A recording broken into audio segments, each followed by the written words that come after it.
मवियात काँग्रेस पक्ष मोठा भाऊ महत्वाची भूमिका पार पाडणार, मुख्यमंत्रीपदाचा दावा कोणी सोडत नाही, नितीन राऊतांचं वक्तव्य.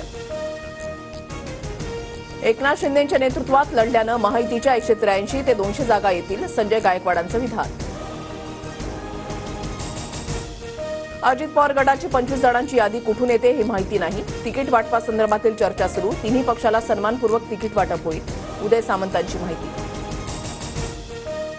आनंद आश्रमात नोटा उधळल्याचा व्हिडिओ, केदार दिघेंकडून ट्विट. दिघे साहेबांच्या फोटोसमोर असं होणं हे दुर्दैवी, केदार दिघेंची शिंदे गटावर टीका.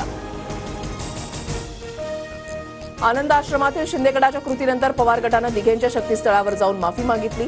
आनंद दिघेंची ठाणेकरांच्या वतीनं माफी मागितली, सुहास देसाईंची प्रतिक्रिया.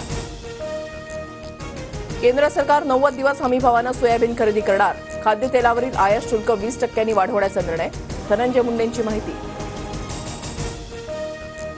सोयाबीन आणि कापूस उत्पादकांना फायदा होणार, कांद्यावरील $550 निर्यात मूल्यही रद्द, केंद्र सरकारचे आभार, फडणवीसांची प्रतिक्रिया. पंढरपुरातील धनगर उपोषणकर्त्यासोबत मुख्यमंत्र्यांची फोनवरून चर्चा, 3 मंत्र्यांचं शिष्टमंडळ आज उपोषणकर्त्यांना भेटणार, धनगर समाजाला एसटीतून आरक्षण देण्याची मागणी. एकनाथ खडसेंसंदर्भात केंद्रीय नेतृत्वानं घेतलेला निर्णय आम्हाला मान्य, गणेशोत्सवानंतर पुढील निर्णय घेणार, फडणवीसांची माहिती. कोल्हापूरकरांची वंदे भारत ट्रेनची प्रतीक्षा संपली, पुणे कोल्हापूर मार्गावर धावणाऱ्या वंदे भारत ट्रेनची trial run, Vande Bharat train पाहण्यासाठी प्रवाशांची गर्दी.